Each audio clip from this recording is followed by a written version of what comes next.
be mad to settle here. Hi, Zizaran here with another video, and in this one we are going to cover the 3.25.1 patch notes. I've been really hoping that we're going to do something like this. I'm also going to cover some PoE2 beta news, but I didn't feel like that warranted a video all on its own because it's not that much information, but I'll cover that at the end of the video. So some PoE2 news at the end of the video regarding the beta, but we're going to start off by reading the 3.25.1 patch notes. I have not read them yet. But I saw that there was something about recombinators, so I'm very excited. Right, later this week, blah, blah, blah, tier 17, recombinator, dust, and tier 17 map modifiers. What are they going to change to dust? They're still subject to change, so I guess they'll see like how people react to them and stuff. I'm also surprised initially that there's no mention of the wildwood, because that is one of the things that really need to change. It's just kind of useless right now. Settlers reworked how dust affects shipping and rewards. Previously, it was multiplying the shipment value and having a disproportionately high impact on risk compared to the rewards. Now, it simply adds to the shipment value and scales the amount of rewards based on the other goods being shipped. And in almost all cases, this is a buff from before. Oh, okay, cool. I'm not sure I 100% understand that. I thought that was kind of how it worked now, but okay, cool. More better. That's good to know. When recombinating items, rarer modifiers now have a much higher chance to be selected from resulting the item than before. Is that all they're changing with that? I'm a little bit sad. I hate to look a gift horse in the mouth, but there's a few things that I would really like to see. Like my suggestion for recombinators still stands. In my opinion, you should have a dust slider. Like this could be an excellent dust sink, where the more dust, let's say you get to choose between 5,000 and 100,000. And at 100,000, you get really powerful recombinators, right? They're actually really good. They're very similar to how they were when they were initially implemented, bar that you cannot have multiple fractures on one item, right? And you can't use influenced items at all. Well, actually, I think you could use influenced items, but you generally didn't because of how it worked. I do think being able to move fractured things to another item, that was really cool. So if you get something on a completely dogshit base, being able to move that to a good one, that is a good feature. Being able to move suppression to an armor base, that was really cool as well. It made for really interesting items that were more effort, but it was possible. And I love when things like that are possible in Path of Exile. It made the Delve and Essence modifiers a lot more interesting too. So I would love to see that. But hopefully they'll be more usable now. I don't know if this is enough to truly fix it, but we'll see. Players now spawn further away from the portal and the Valerius boss area to help prevent leaving by accident. Added the Uber boss fragment, missing fossils, and blighted scouting report to the currency exchange. Didn't know they weren't there. Adjusted the following tier 17 map modifiers. Tier 17 saw blades slow down, and there are, half of them now. Wow, okay. Marked for death no longer prevents the recovery of life and energy shield, now increases damage taken by 50. Wow, so they actually buffed it, but like that alone, like 50% more damage taken is insane, really. Players and their minions deal no damage from 3 out of 10 seconds instead of 4. Okay. Players have 3% reduced action speed. Oh, nice. I was running that mod, so that's good. 100% AoE and 2 projectiles from 4. I'll probably run that on my gladiator build. 35 to 45% reduced extra crit damage from 100. Okay. 5 to 30 less AoE from 50. 25 to 30 less defense from 50. Rare unique monsters remove 5% per hit instead of 10. Honestly, even at 1%, this mod is kind of cursed because you're getting hit so often. So I don't know if I would run that no matter what on hardcore. The following mods no longer roll at all. 100% reduced effect of curses. Why is this gone? This was such a nice free mod. Wait, this was such a nice free mod for some builds. Okay.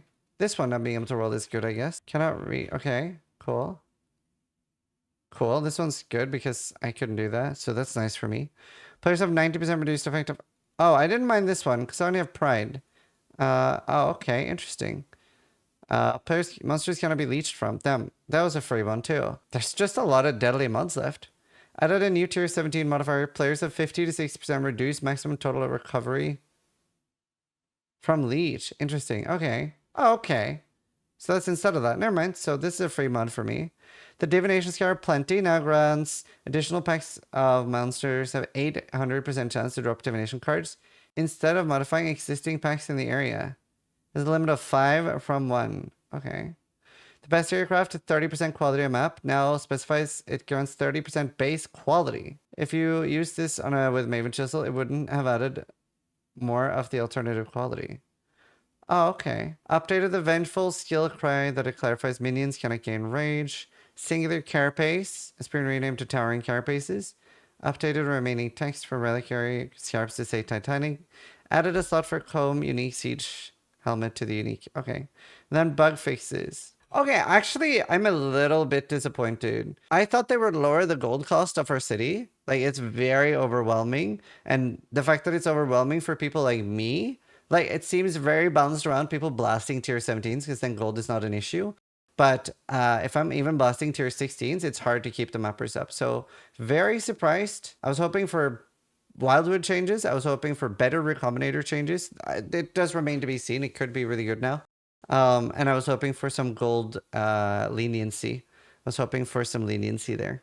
So, I mean, these are good changes, but if that's the only thing we get, I mean, it's sad. But honestly, though, on a real note, if this was ever the patch that gets neglected, it's a good patch to get neglected. Like, this is either the smoothest or second smoothest launch for, like, very little needs adding. It was like this in Sanctum or something, or this in Sentinel. I can't remember, but Sanctum or Sentinel was, like, really good.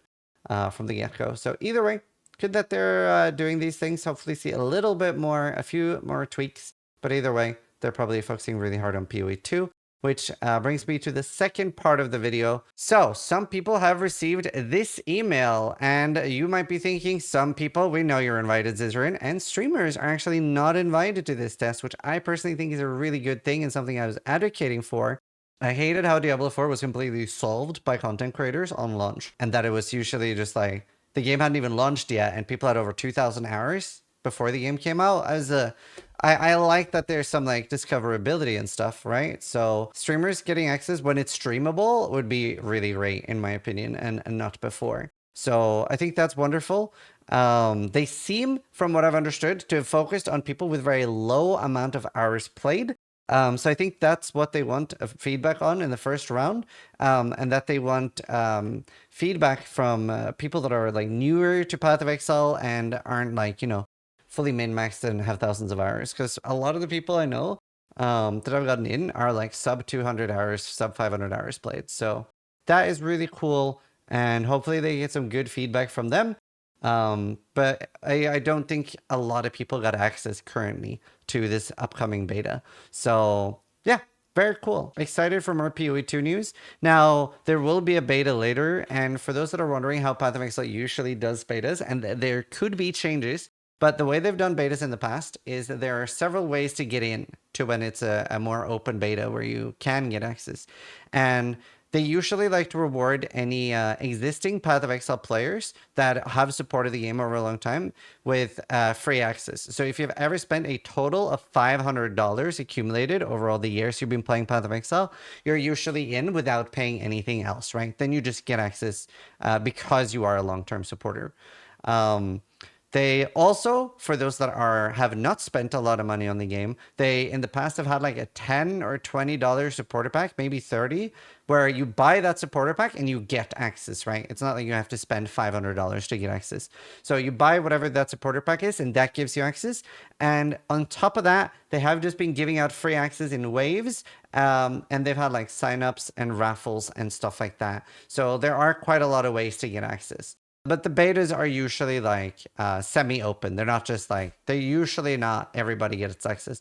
I would be surprised if they don't do like open stress test things though as well. So we'll see how that goes. That is how they did it in the past. I think that's a pretty good way to do it. And obviously Path of Exile 2 is free. And for those that don't know, all your stash tabs and cosmetics are transferred from PoE1 to PoE2. So you'll have them in both without paying additionally for that. So very cool. Hope they have a lot of success with all this, and good luck to everybody that did get in the beta, and hopefully I'll be joining you whenever it is streamable. So thanks for watching, sub if you liked the video, but more importantly, try to die less than I do.